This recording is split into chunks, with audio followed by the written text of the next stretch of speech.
Did you think medieval women were just nuns or wives?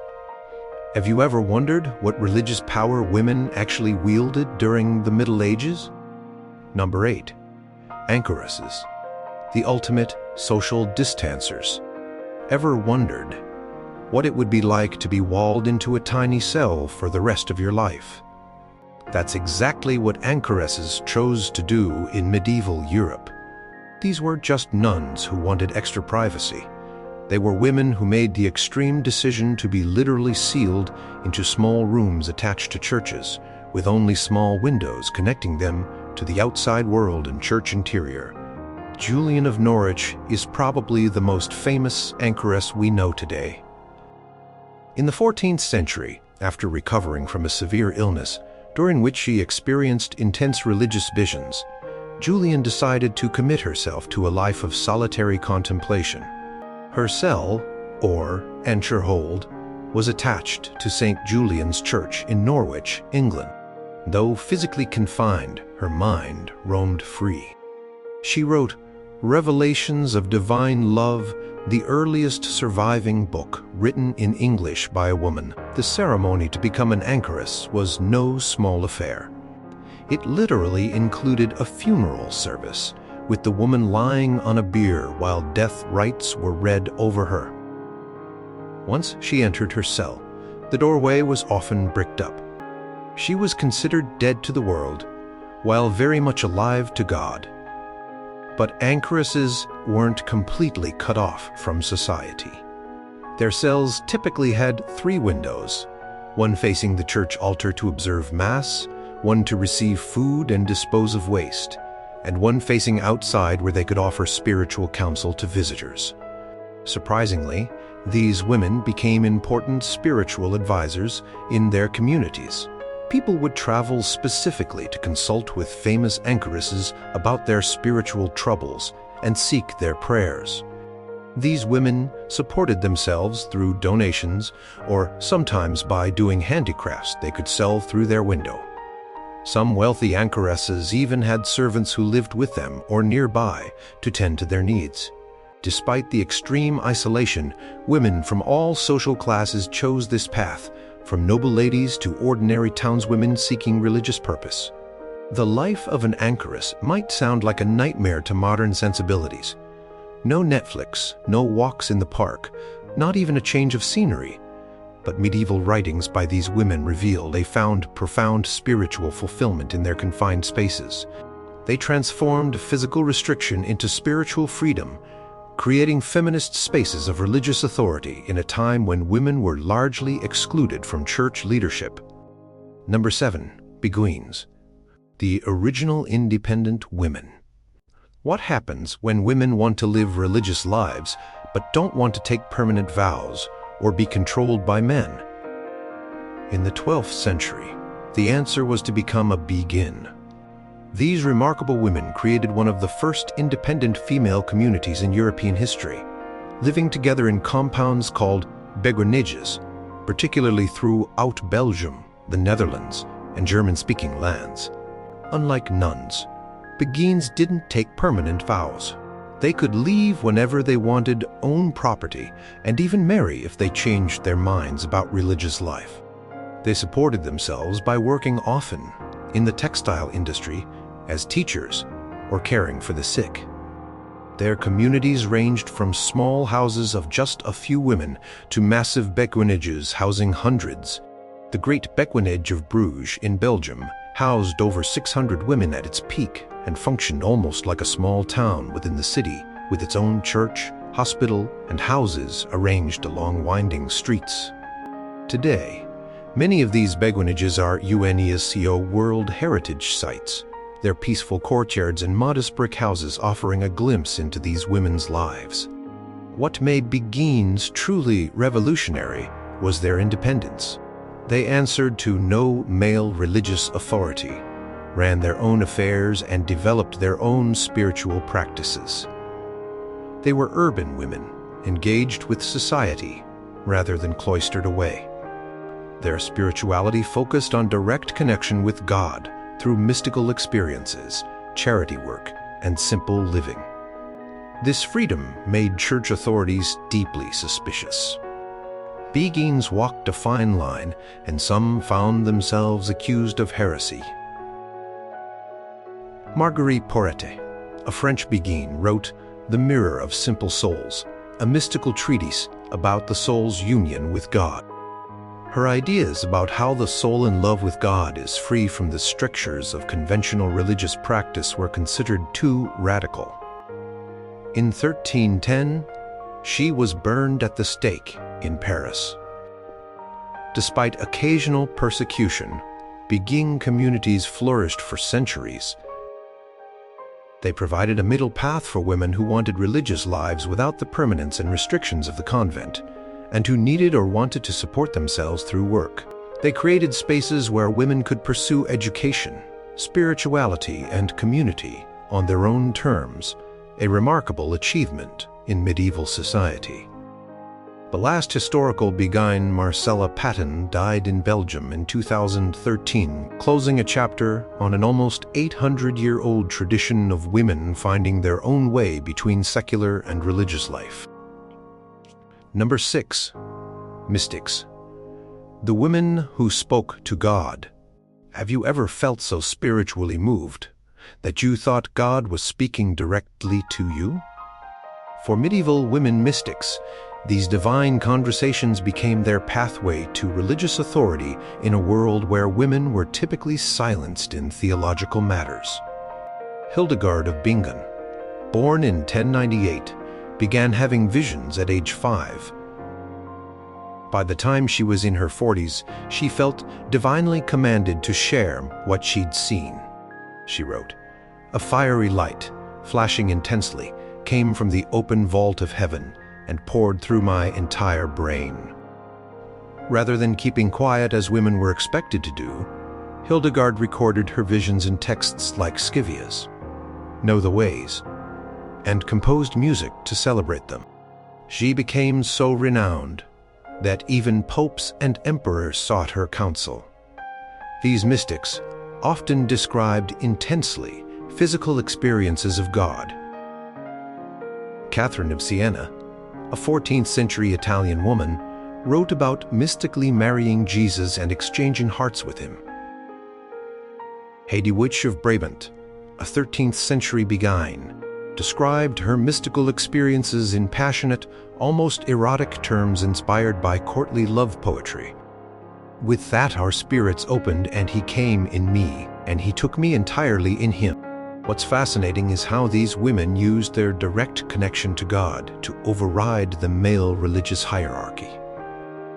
When men questioned their authority, they could claim they weren't speaking from their own knowledge, which would be dismissed, but directly conveying God's words, which couldn't be so easily ignored. Bridget of Sweden used her visions to critique powerful men, including kings and popes, and to advocate for church reform. These women's bodies became central to their spiritual experiences and authority. Many practiced extreme asceticism.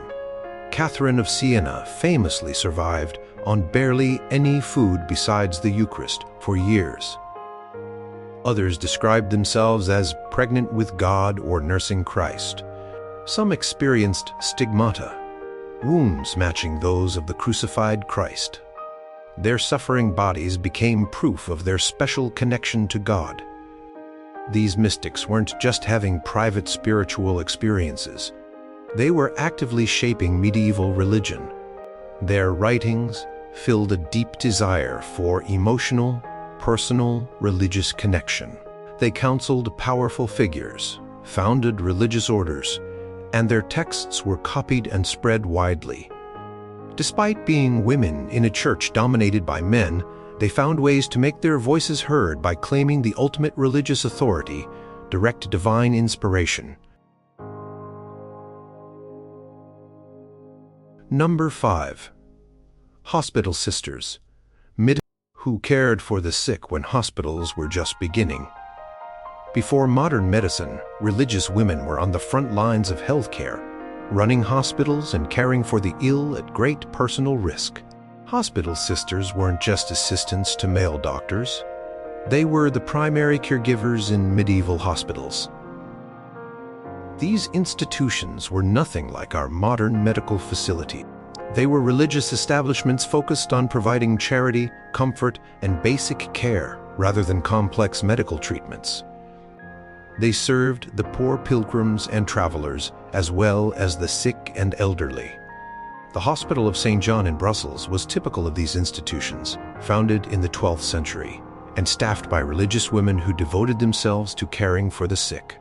These sisters did everything from changing bedding and feeding patients to administering basic medications and providing spiritual comfort. They worked in dangerous conditions, regularly exposed to infectious diseases in an era before germ theory. Unlike cloistered nuns, hospital sisters were actively engaged in their communities. They needed to be practical and resourceful.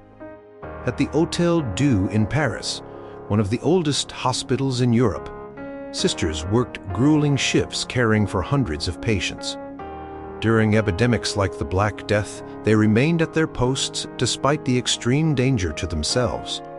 These women also handled administrative tasks, managing hospital finances, supervising staff, and organizing supplies.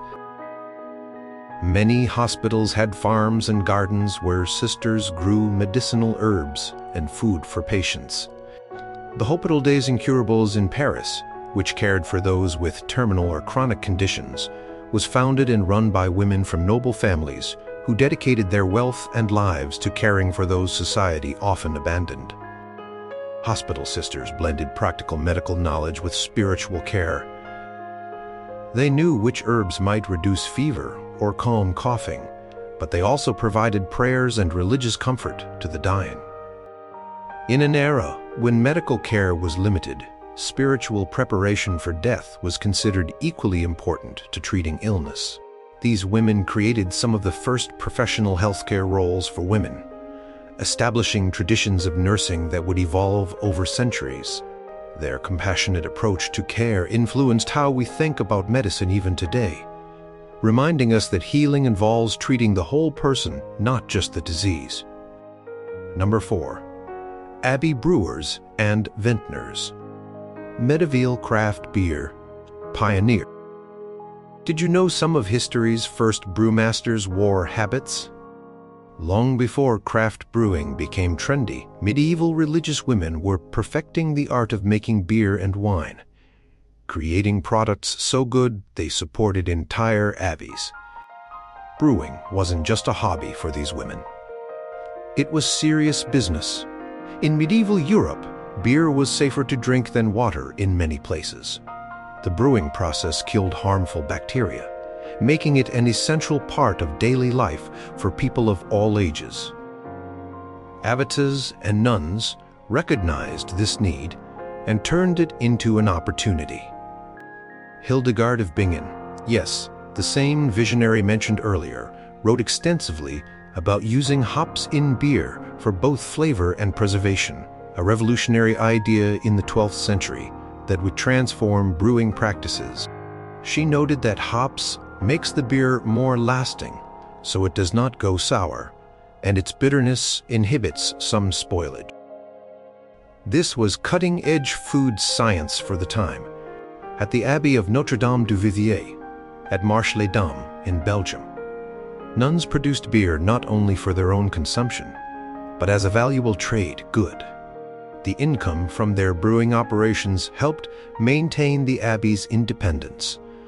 Similar operations existed across Germany, Belgium, and France, with different abbeys developing distinctive styles and flavors that reflected local ingredients and water sources. Wine production was equally important for religious women in vineyard regions. The Benedictine nuns at the Abbey of Saints Peter and Paul in Remiremont, France, maintained extensive vineyards and cellars, producing wines used in religious ceremonies and for commercial purposes. Managing these vineyards required extensive knowledge of agriculture, weather patterns, and fermentation processes. These brewing and winemaking operations weren't small side projects. They required significant labor and expertise. Nuns oversaw complex production facilities, managed harvests, maintained equipment, and negotiated sales. They passed down techniques through generations, with older nuns training younger ones in the craft secrets that gave their products distinctive character. The brewing and wine-making traditions, established by these medieval women religious, laid the foundation for many famous European beverage traditions. Though many of their operations were disrupted during the Reformation and subsequent secularization of monasteries, some of their recipes and methods survive in modern brewing. The Benedictine nun Hildegard's advocacy for hops eventually became standard practice in beer production worldwide.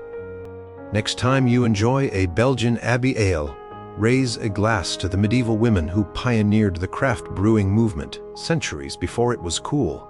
Number 3. Scribes and illuminators. Medieval women who preserved knowledge. Who created the beautiful manuscripts that preserved knowledge through the Middle Ages? While we often imagine monks hunched over parchment, many of history's most skilled manuscript creators were actually women. In monasteries across Europe, religiously devoted women spent countless hours copying texts, painting elaborate illustrations, and decorating manuscripts with gold leaf and vibrant pigments. These women worked in scriptoria-dedicated writing rooms, where they preserved everything from biblical texts to medical treatises and classical literature. One extraordinary example is the 12th century nun Guda, who created a remarkable self-portrait in a homiliary collection of sermons she was copying. She depicted herself within the letter D, writing, "Guda, a sinful woman, wrote and painted this book." This rare signature gives us a glimpse of her pride in her work during an era when many artists remained anonymous. The convent of Sant'Ambrogio in Milan housed a thriving scriptorium where nuns created luxurious prayer books for wealthy patrons. These weren't simple copies. They were magnificent works of art, featuring intricate illustrations, decorative borders, and sometimes even silver and gold embellishments. The skills required were immense, preparing parchment from animal skin, mixing pigments from minerals and plants, applying gold leaf, and mastering different calligraphic styles. In Germany, the Abbey of Rubertsberg, founded by Hildegard of Bingen, became known for producing illuminated manuscripts of Hildegard's visionary works. These featured stunning cosmic diagrams and symbolic illustrations that brought her complex theological ideas to life. The nuns working there needed not only artistic skills, but deep theological understanding. Beyond creating new manuscripts, women religious also maintained libraries, organized knowledge, and repaired damaged books. Some became known for specific specialties. Certain convents might be sought out for their expertise in botanical illustrations or musical notation. Creating manuscripts was physically demanding work. Scribes developed back problems and eye strain from hours of detailed work. The materials themselves were expensive and difficult to procure. Parchment required extensive processing of animal skins, pigments came from minerals sometimes imported from distant lands, and gold leaf was precious. Yet these women persevered, creating works that would outlive them by centuries. Their work wasn't just artistic, it was revolutionary in preserving and transmitting knowledge during a time when books were rare and precious. Without these dedicated women, countless texts might have been lost to history. The next time you see a medieval illuminated manuscript in a museum, remember there's a good chance it was created by women's hands. Number 2. Music composers and performers. The original girl bands. What would church services sound like without music? In medieval times, religious women created some of the most innovative musical compositions of their era, developing new forms and pushing the boundaries of what was considered acceptable for women musicians. Hildegard of Bingen, who appears throughout this article because she truly was remarkable in multiple fields, composed over 70 musical works, including Ordo Virtutum, one of the earliest known morality. plays set to music. Her compositions stand out for their soaring vocal lines that could span up to 2 octaves, unusually wide ranges for medieval music.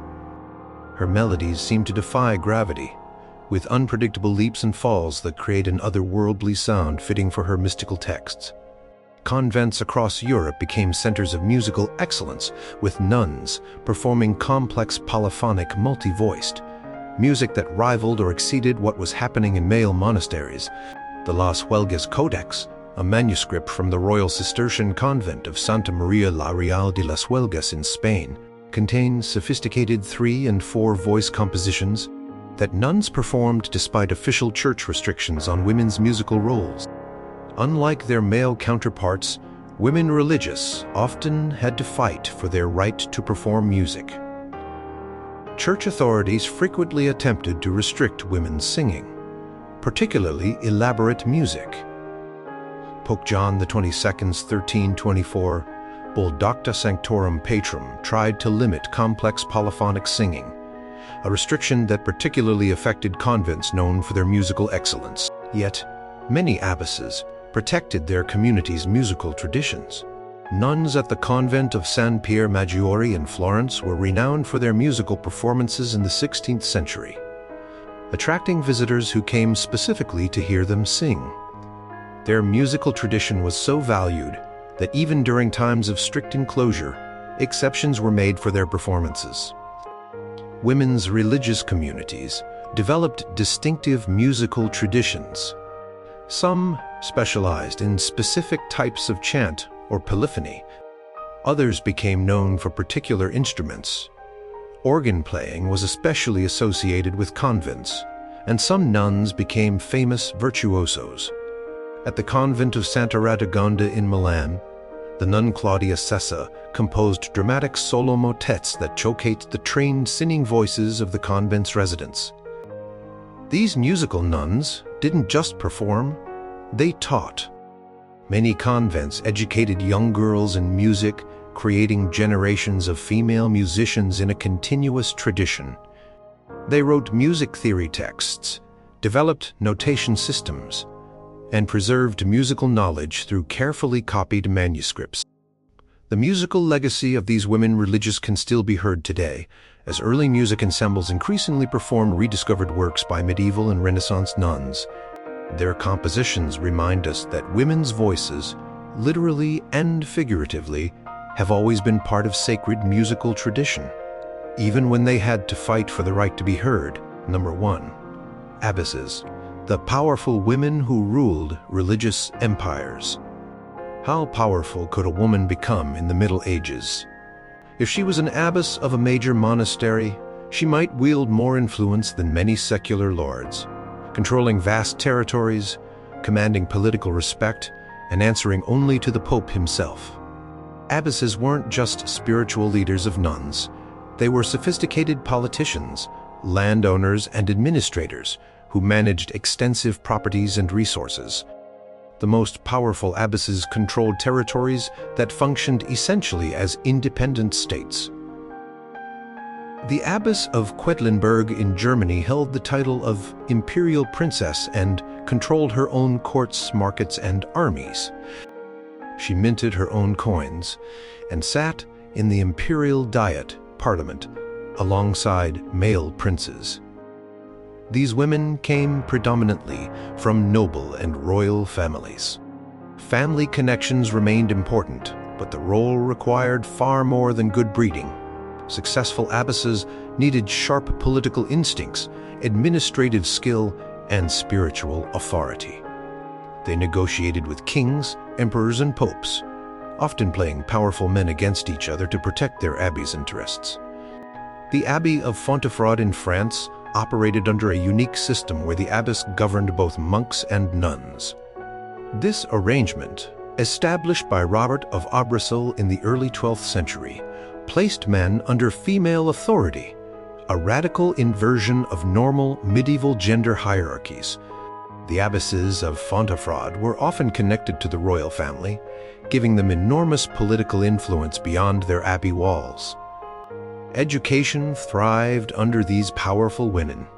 Herod of Landsberg, abbess of Hohenberg, in the 12th century, created the Hortus Deliciarum, Garden of Delights, an illustrated encyclopedia containing theology, philosophy, natural science, and history. It represented one of the most ambitious educational projects of its time, demonstrating the intellectual leadership abbesses could provide. Many abbesses were skilled diplomats who protected their communities through political turbulence. During the investiture controversy, a power struggle between religious and secular authorities, abbesses had to navigate carefully between papal and imperial demands. Matilda of Quedlinburg managed to maintain her abbey's independence by strategically shifting allegiances between Emperor Henry IV and his opponents. The architectural legacy of these women survives in stone and glass. Ambitious building projects were common under powerful abbesses, who commissioned churches, cloisters, and other structures that still stand today. The abbess Jeanne de Bourbon transformed the Abbey of Fontevraud with new Gothic elements in the 15th century, creating spaces that reflected the community's prestige. While abbesses held tremendous power, they faced unique challenges as women leaders in a patriarchal society. They had to maintain their authority without violating gendered expectations of behavior, often walking a careful line between assertion and humility. Many legitimized their power through visions and mystical experiences, claiming divine authorization that transcended gender restrictions. The golden age of abbatial power began to decline after the Reformation, as Protestant movements closed many convents and Catholic reforms placed women's communities under stricter male oversight.